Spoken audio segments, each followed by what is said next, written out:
Hey, what's going on, Salt Strong? You got me, Justin, and Wyatt here today. We're going to talk a little bit about fish biology and more specifically right now, what's going on in the fall months. Wyatt and I were talking, the whole team was talking, and fall is really one of our favorite seasons because you get the biggest of whatever species you're going to go for. That's monster redfish, big trout, big doormat flounder. I mean, flounder you're going to wipe your feet on, and snook as well. And we just kind of wanted to talk about what are some of the things that these fish are doing this time of the year, from a biology or physiological standpoint of what's triggering these fish to move around, what are they feeding on? And the better you understand these things, the better your chances are going to be to get in front of these fish at the best time of the year. I'll come out and say it, like fall is my favorite time of the year. I love summer. I know I've got tarpon fishing here throughout most of Florida in the summer months, but fall is special. And it's kind of a transitional time period where you got these cooling water temps. You've got a lot of bait around. We've got the mullet run on the East Coast. There's still a lot of pogies where you're at. I'm sure wide over in Texas, a lot of pogies up in the Carolinas.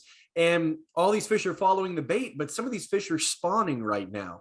And we kind of want to go into talking about what are the triggers for these spawns and kind of how these fish interact with nature, what is getting these fish to move around, and give you guys some insight on things that we're noticing just historically, things we've noticed over the years and right now, so that you can understand these situations better and you can get out there and find these fish under the same kind of parameters. So Wyatt, what's going on, man?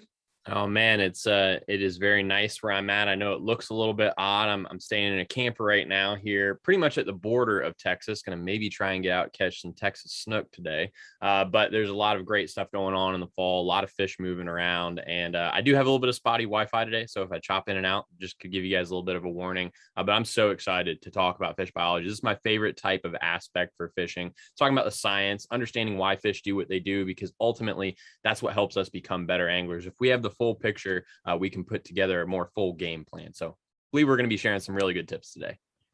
Yeah, man, this really excited me. For those of you that don't know, my background is actually in fisheries. Before joining the Salt Strong team, I worked in several different aquariums, and I got to work with game fish for a number of years. So I took care of redfish, tarpon, snook in captivity for over 5 years. I got to watch their behavior all day long, feed them, do medical procedures, quarantine, transfers, transports, all kinds of things. So I get to go fish for these guys. And then I've had years of working with them in an environment where it's an atrium and they can see the sun, rise and set over this open glass atrium. And I can watch their behavior throughout the year. And I always thought it was interesting that the way that these fish would behave in captivity would mirror how they were behaving out in the wild. And I think a lot of that had to do with the sun positioning and the length of the hours of the day. Those patterns, it's like they were intrinsically in tune with what happens in nature. So I would watch these fish in captivity and I'd go try to replicate and monitor their behavior and see if they would behave the same way out on the flats or out of Mosquito Lagoon in the river where I fish a lot. And it was just a mirror of one another. So it was very, very cool to see that. So I'm always fascinated by understanding animal biology, physiology, and really what these triggers are.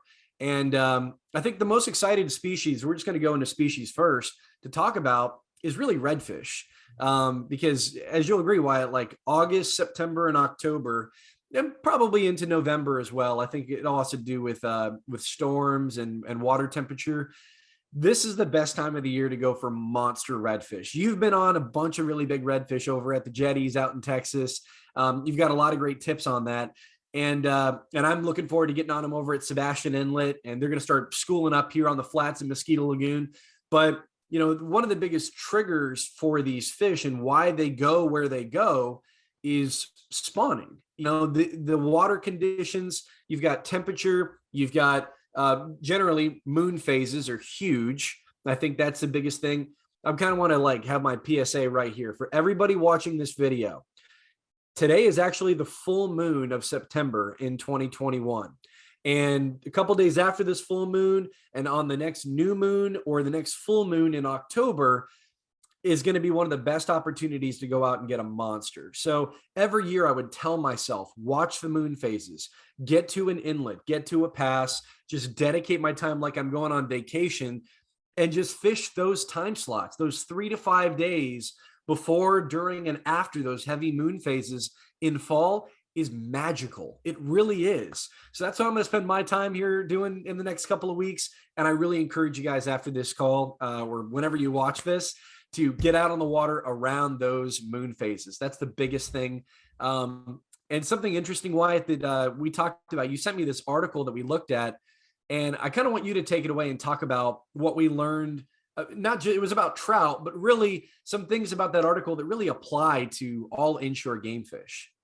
Yeah, so the article that Justin's referring to was a interview with a Texas Parks and Wildlife Science director, and he was talking about speckled trout. And again, this is going to apply to a lot of other game fish, but the spawning periods for speckled trout are from, late spring. That typically here is going to be, May, and then it is going to end in, mid fall. So those trout are pretty active in spring and fall, but they do spawn throughout the summer. The best spawning conditions for these fish are going to be, number one, when the temperature, and I can pull up the actual numbers here, but there was a sweet spot here, and it wasn't just, they could spawn from May to November. It had to be a certain temperature for them to really be active in spawning and putting out good numbers of eggs. And it appears that the sweet spot was 82 to 85 degrees. And they start spawning when it's 80 degrees. They'll spawn as cool as 71 degrees and as high as 93.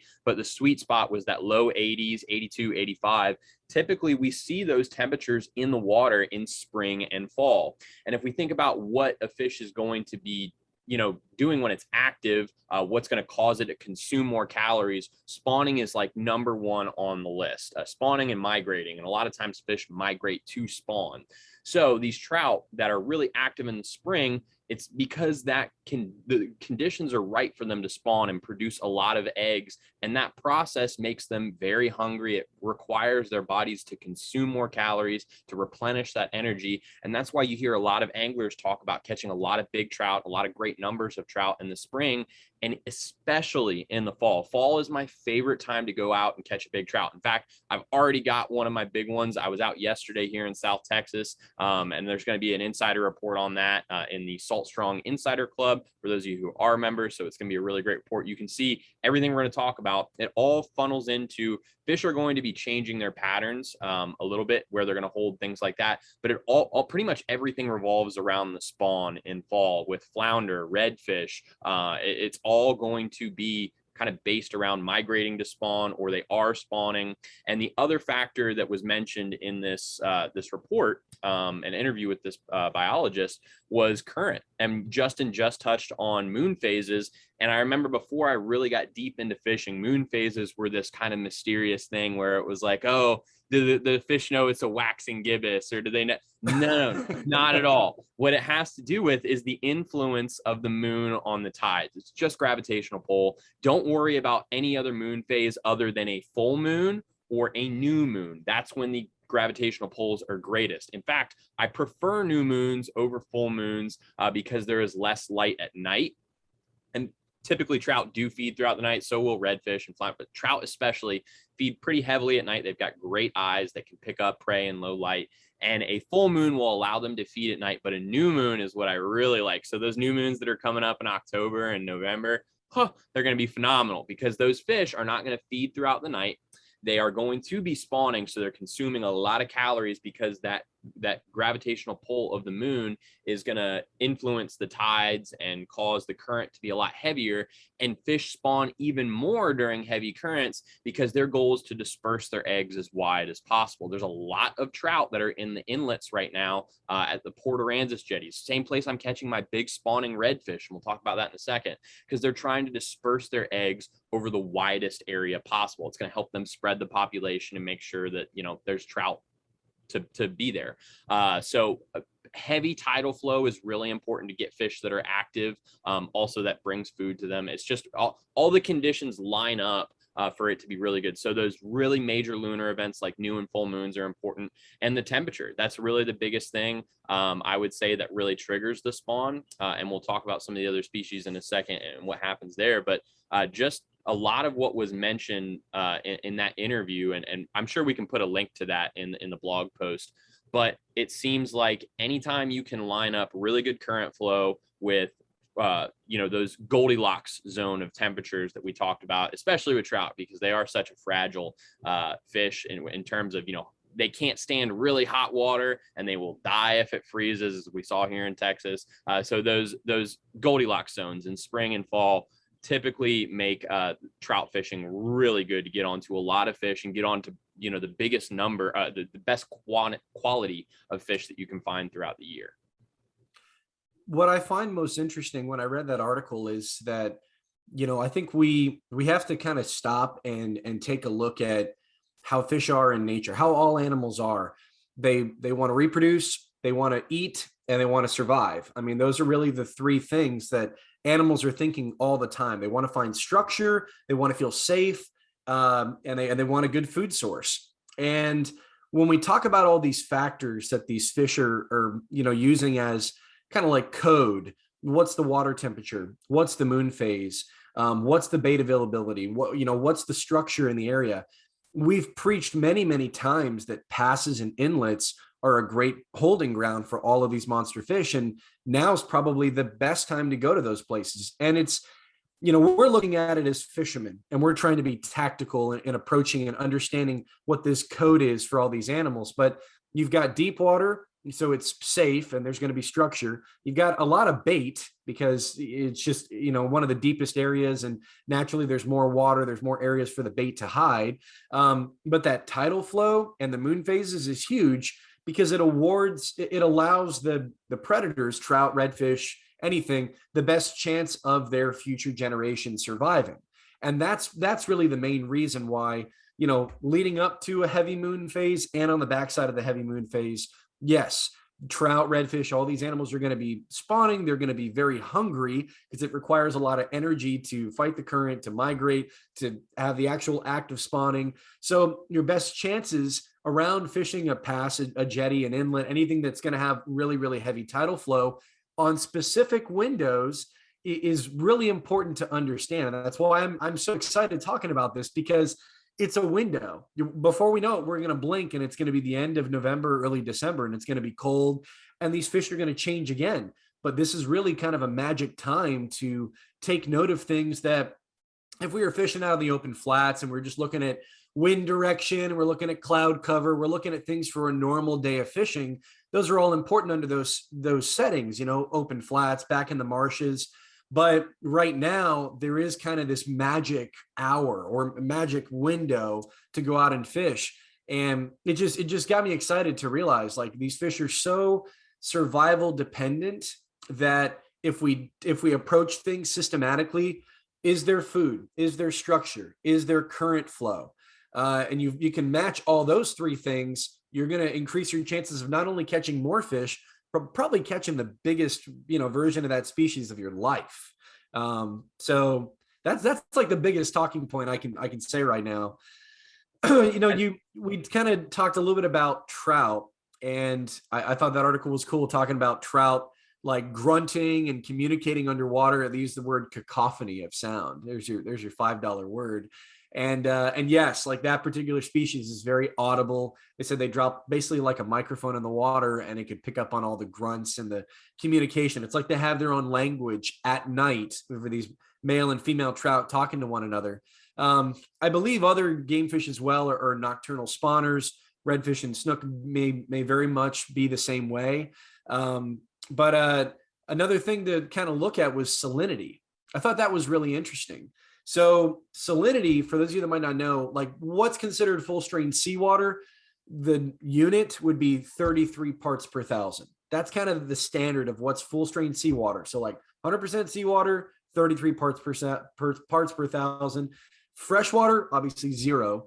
For you over in Texas, Wyatt, it showed that sweet spot for trout spawning for salinity was like 18 to 25. And the article said it was pretty salty. I think all things considered, 25 parts per thousand is pretty salty water. If you took a sip of water in a cup and it was 10 parts per thousand, you'd be like, that's the saltiest thing I've ever drank in my life. But, you know, for like full strength seawater being 33, 0 being fresh, 18 to 25 isn't that salty, I guess, when you look at what full strength seawater is. But that's kind of like a sweet zone for, I guess, the buoyancy of these eggs, right? So, along with water temperature and moon phases, salinity was a big factor in determining when these fish are actually going to spawn.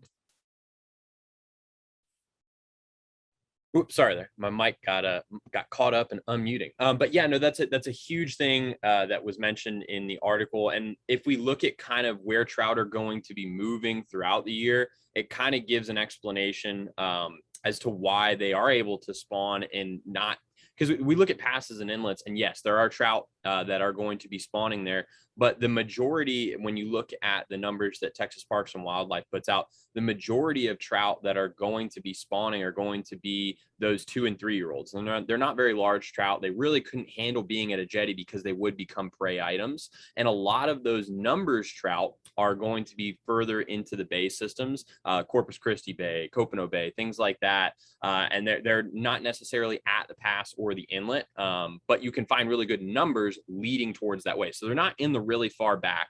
And another thing to consider here is temperature. Those fish that moved off of the jetties and moved onto the beaches to feed on the croaker and a lot of the other bait fish that were there in the summertime, they were there because it was temperature wise applicable for them to stay. Trout are, as we talked about earlier, really sensitive to warm temperatures. They can't sit in really hot water for long periods of time. They need cool water. So they were out in the Gulf along the beaches feeding. But as it started to kind of cool down, we're seeing them move back into the inlets. A lot of the big ones, most of the big trout are going to be on the beaches. They're going to be in the jetties. But those, 14 to 16, 17-inch trout, most of them are going to be in the bay systems. You're not going to see a lot of small trout out on the jetties or on the beaches because that's an easy meal right there. That's 16, 17 inches is perfect bite size for those areas for larger predators. So it's a mixture of big and small trout that factor into that. And I would say they probably took the average of a lot of those trout that are seeing spawn at the jetties and in the inner bays. But I would say the biggest fish you're going to find at a jetty or a pass or an inlet that you can almost guarantee, and I don't know of too many other areas where redfish are going to spawn. I always have known them to spawn at passes or inlets or along a beach that's got some inland flow, an outland flow, is redfish. And they are, when I think of getting on to a crazy spawning bite, redfish are the first thing that come to mind for me because it is a much smaller window than trout. I'd say you get a month, maybe month and a half to hit spawning redfish. And that is always going to be on a jetty or an inlet. And those are where the big breeders come in from offshore. When I was in North Carolina, if you wanted to go catch big redfish any time of year, you'd have to go out and hit some of the nearshore reefs. You could get lucky on the flats inshore, but redfish all congregate of, slot size to the big breeder bowls. Though they're going to be at the passes and the inlets. And another thing to consider is that there are going to be some flats that have that similar structure. It might be a grass flat that's in an open bay that's got really heavy current flow because it's right in front of an inlet. It doesn't have to be necessarily in the inlet, and you will find fish that school up in those areas as well. The beautiful thing about fall is it's a cooling trend, and we see fish become more active in a cooling period than a heating up period, just because it's easier for them. They've got more dissolved oxygen.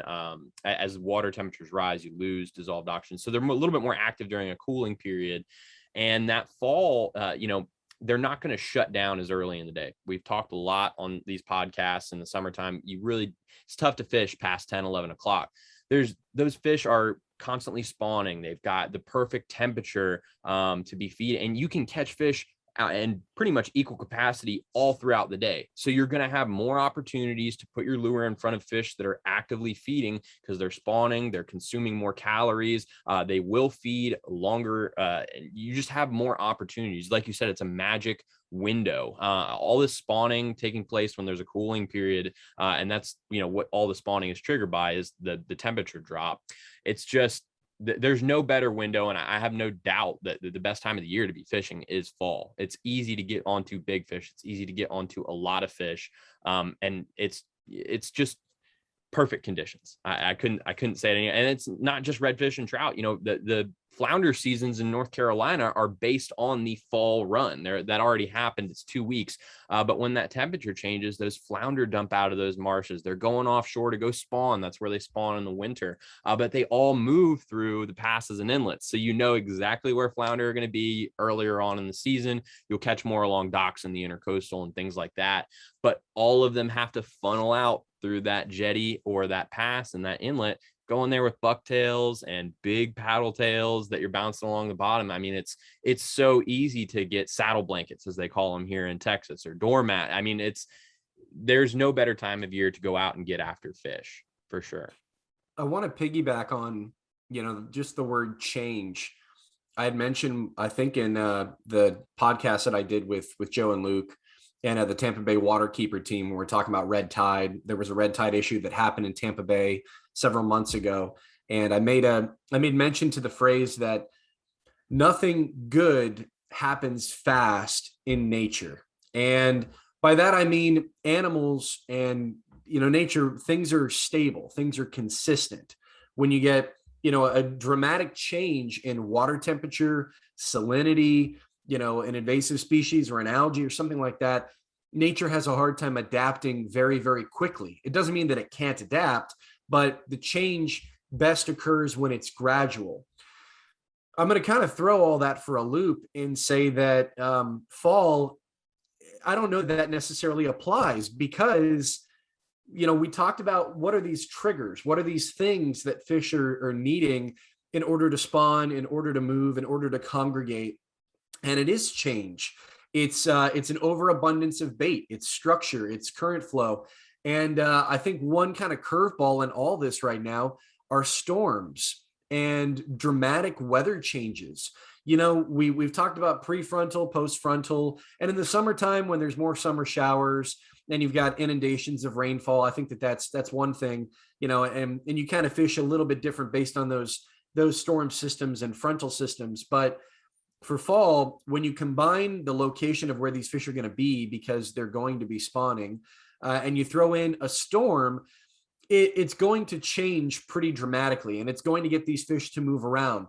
Spring and fall are transitional times of the year. Winter is pretty consistent. It's going to be cold, and a lot of these fish are going to tuck back up real shallow, into the mangroves, into the backcountry, way up into the marshes. They're not going to be moving around a lot. They're going to try to hold still and find whatever bait's near them. And in summertime, it just gets really stinking hot out. I mean, there's still a lot of bait around, but it's hot. There's going to be chunks of the day where these fish are going to be inactive and they're going to rest. Spring and fall are interesting because you are going to have fluctuations of water temperatures. In spring going into fall, it's going to warm up. And on fall, it's kind of the downward trend where it's going to start cooling down. I don't know why inherently, I feel like that's more the prime transitional time of the year is as things go from hot to cooler, fish end up being a little more active, inherently, because they're trying to prep for that winter transition where it's going to be cold. There's not going to be as much bait availability. So I think that window, again, why fall is just magical, is we're kind of having these storms come through in Florida. We've been very fortunate, knock on wood, to kind of avoid some heavy hurricanes and storms. I know Louisiana got hit pretty hard here, and parts of Texas, you guys got a lot of flooding, and that's, that change is going to move these fish around because there's definitely going to be a salinity difference. Probably have pretty freshwater areas where it isn't normally that fresh. But in talking about biology and physiology of these fish, they're going to respond to that change. And when it comes to a dramatic change, there's going to be a dramatic response in turn from these animals. So they're going to move based on whatever that trigger is. If we're talking about salinity, and there's an ideal salinity zone for trout, for redfish, flounder, what have you, and it's not ideal because of a dramatic change, that's going to move these fish from one spot to another because they're going to try to seek an ideal, environment or an ideal situation that's going to have all the parameters we're talking about: structure, water flow, bait availability, and then the spawning thing kind of gets a little more complicated as we're talking about. But I think the whole nothing good happens fast in nature, I still believe that, but fall is kind of unique because a lot of craziness starts happening. We get storm fronts. You get a strong north wind, which I'm waiting for right now. We've had pretty consistent temperature here in Florida, light rain showers, and fishing's been really, really good. But I've been waiting for that mullet run. I've been waiting for the mullet to just decide to like go to the races, come out off the beaches in Jacksonville, and make a beeline down to Miami right now, where it's absolute pandemonium. And I think a storm is going to kick that off. Historically, having a little bit of a storm surge and those winds shifting, west in the morning, and then they come out of the east 5 or 10 miles an hour, and we get normal sea breeze. When you get a storm, and then you get a strong northeastern or north wind, 15, 20 miles an hour, everything starts running out to these inlets, these passes and jetties and the beaches. There's a lot of bait, there's a lot of predators, and it's just a chaotic time of the year. God, I can't talk about it and not get excited. Like I cannot wait to get back out there and do it. Yeah, no, it is phenomenal. Fall fishing is like no other time of the year. The things that happen, it all just lines up to be perfect. And we talk about all the different lures and everything you're going to use. These fish, like I said, are using a lot of calories, and a lot of those bigger fish that, they might be lure shy, they might turn down presentations. You throw something big in front of a bull or a gator or a slob snook or a doormat flounder, it needs to eat. It doesn't have a choice. It's going to go after that. So you have the opportunity to make, I guess, more presentation error. It just more things line up for the angler to have the advantage. It's a little bit easier for us. The fish are more cooperative because of the conditions. I cannot encourage you guys to get out there enough. It is going to be a really, really interesting, really, really interesting fall fishing season for sure. Yeah. And to reiterate, like we're doing this now, yes, hindsight being 2020, right now we're in the middle. It's the full moon today. I think today's the 20th of September. But when this comes out and you watch this, you're going to have several other opportunities to do this in the end of September, early October, middle of October. You're still going to have windows over the next couple of weeks to make this happen. So we wanted to get this out as soon as we can for you guys and capitalize on this time period with all of these elements that we're talking about in the video. Yeah. If you want to even take it a step further, just kind of like little tricks of things that I know from working with animals. If you are curious and you want to know salinity in your area, you can go to like a PetSmart or like a store, an aquarium store, buy what's called a hydrometer. And it's like a little vial. You can dip it in the water and you'll see this little arrow go up and down. If I said that full strain seawater is 33 parts and freshwater is 0, that arrow is going to be down. Anywhere in the middle, as we talked about in Texas, that ideal salinity was 18 to 25. Those little hydrometers you can pick up for probably 10 or 15 bucks at a local, PetSmart or aquarium store. I'll have one with me just out of curiosity when I fish the lagoon system, just to kind of know where we're at. But if you guys want to take it that step further, that is a tool that you can buy to go and try in your local waters and see what the salinity is going to be. If it's super fresh or if it's super salty. In general, for me, I would rather fish in areas that are hypo, I can't remember which one's hyper, more of a saline environment. I would rather fish in saltier water than fresher water because, in talking about the spawn, the saltier the water is, the more buoyant these eggs can be and have their chance of floating and drifting with the tides and with the current around those moon phases. If it's really fresh, it can be neutrally buoyant or heavy and can sink, and it's not a great time for these fish to spawn if salinity is too low. So I would always err on fishing, a little bit more like with a higher saline content than fishing something that's more fresh, just me personally. Gotcha. And you mentioned something a little bit earlier, was that we were making this now and that, we've had an opportunity come by. Some areas, I would say it hasn't even really kicked off. Further north in the Carolinas, they're already experiencing, temperatures that are in the lower 60s, upper 70s. And that doesn't mean that water temperature, those fish are a little bit more adapt to colder temps. The freeze that happened here in Texas, that's when I liked going and getting redfish in those, creek holes. So it's different everywhere. Biggest thing I would say, keep track of what the weather trends are and have been. The biggest things are those first couple cold fronts that come through.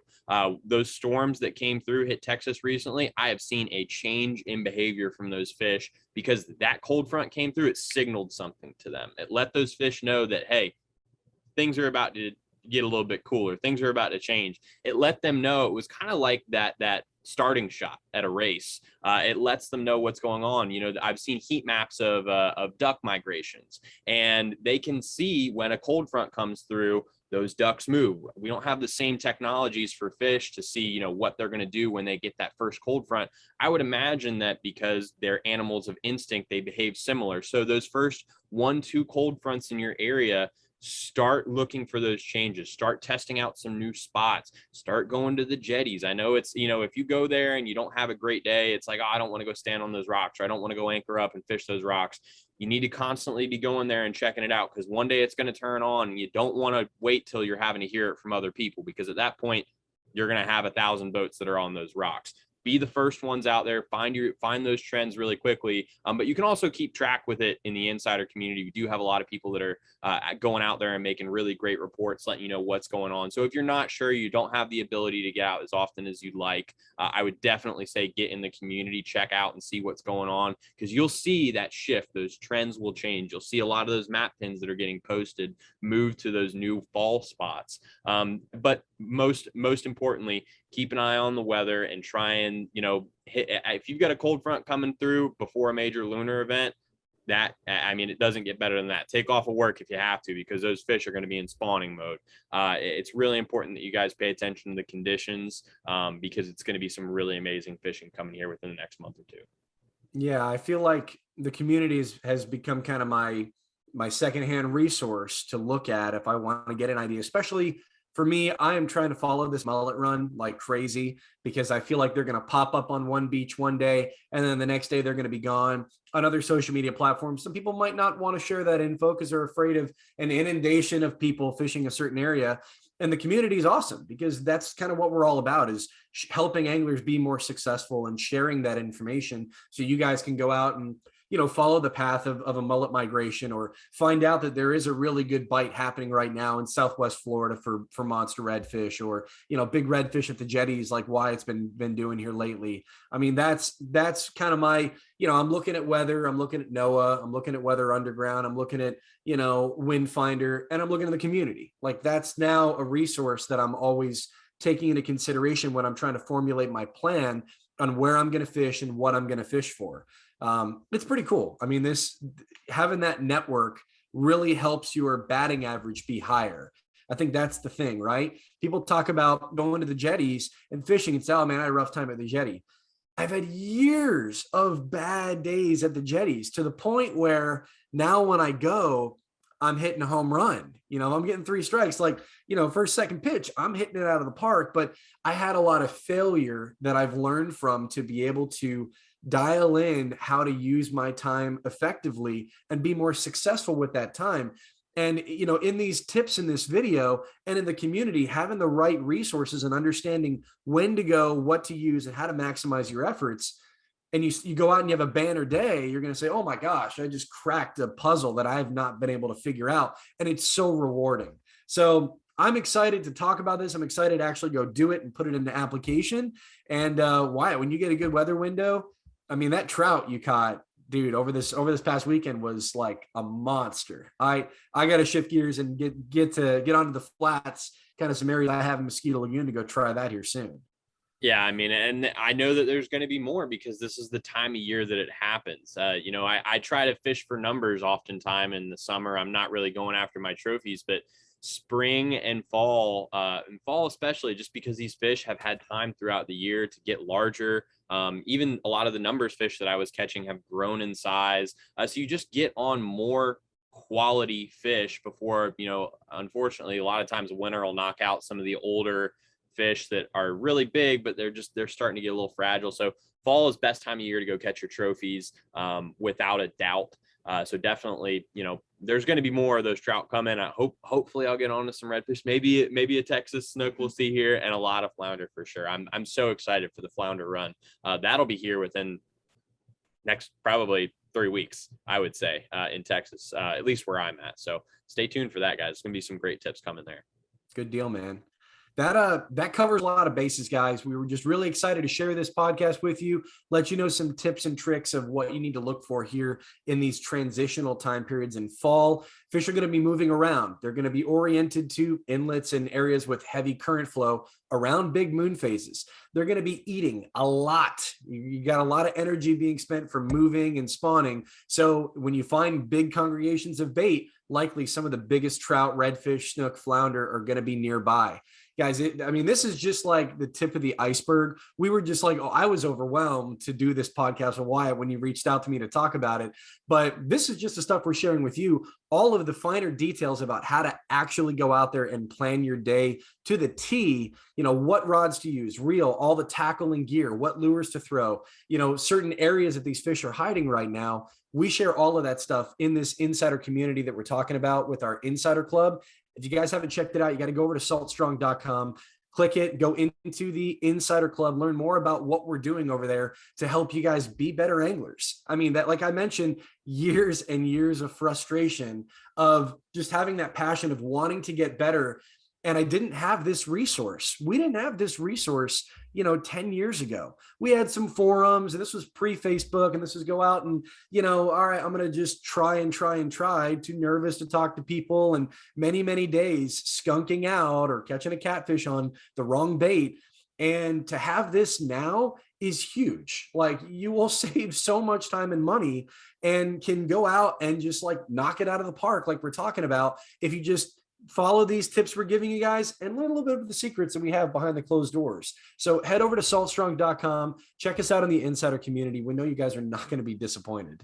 Justin, thanks again for having me on, man. It's going to be some cool fishing coming up. I can't wait to see what you catch. Can't wait to see what our insiders catch. It's going to be really good fishing for sure. And if you're new to Saltstrong, just know that we're the best online fishing club in America because we literally guarantee that you'll start catching more fish in less time. And we do this by providing you with premium education, an exclusive online fishing community, and huge discounts on the best tackle for saltwater anglers. So to learn more, go to saltstrong.com, and we'll see you in the Insider family soon.